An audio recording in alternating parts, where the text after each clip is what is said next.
यह पूर्वोत्तर ऑस्ट्रेलिया के एक सुदूर द्वीप पर घटित हुई वास्तविक कथा है। एक युवा दंपत्ति अवकाश में सागर के सफर पर निकले और एक एकांत मूंगे के द्वीप पर आ पहुंचे। कप्तान की सहायता से उन्होंने वहां स्थान पाया। परिदृश्य से मंत्रमुग्ध उन्होंने वहीं बसेरा का निर्णय लिया। कप्तान उनसे स्थितियों के विषय में जानकारी रखता और 2 सप्ताह का प्रोविजन लाया करता। अंत में उसने सुझाव दिया कि उपग्रह फोन से संपर्क करें अगर वे प्रस्थान करना चाहें। जोड़ा प्रसन्न था। कप्तान अत्यधिक आशावान था। गीता यहाँ सदा रहने की प्रतीक्षा में थी। गरिमा को अपनी प्रेमिका और द्वीप के दृश्य इतने आकर्षक लगे कि उन्होंने समय व्यतीत करने की प्रतीक्षा आरंभ की। वीरान समुद्र तट पर साफ पानी की खोज और डाइविंग में लगे हुए पूरे मूंगे द्वीप पर अकेले होने का आनंद ले रहे थे।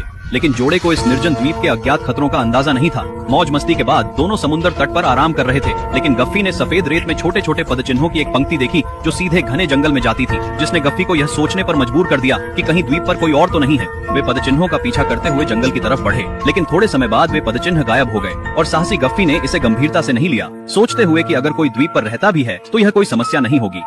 जीरा ने महत्व नहीं दिया और शीघ्र ही विचार को मस्तिष्क से बाहर किया। प्रमुदित रूप से अपनी छुट्टियों को वीडियो में संग्रहित कर रही थी। बिना जाने कि संकट समीप आ रहा था।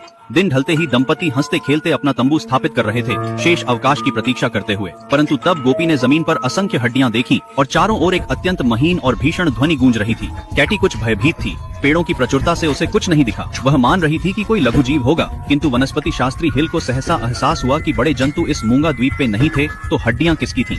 देखा गया कि द्वीप अकेला था और योद्धे में अब भी चिंता नहीं थी और प्रिय क्षणों में लीन थे।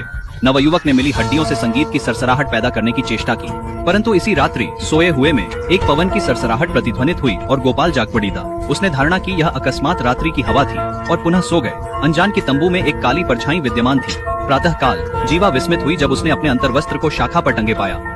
यह अवश्य ही कोई व्यंग्य था। वे उत्तेजित हो उठे। अरण्य में वापस जाकर उन्होंने दोषी की तलाशी ली। थोड़ी खोजबीन के बाद उन्होंने जंगल में एक कुटिया प्राप्त की। स्थितियां खस्ता थीं, जैसे कई दशकों से प्रयोग न हो। कुटिया की दीवारों पर अजब चिन्ह खुदे थे और संख्याएं बनी थीं। खरोंचें अचंभित कर देने वाली थीं।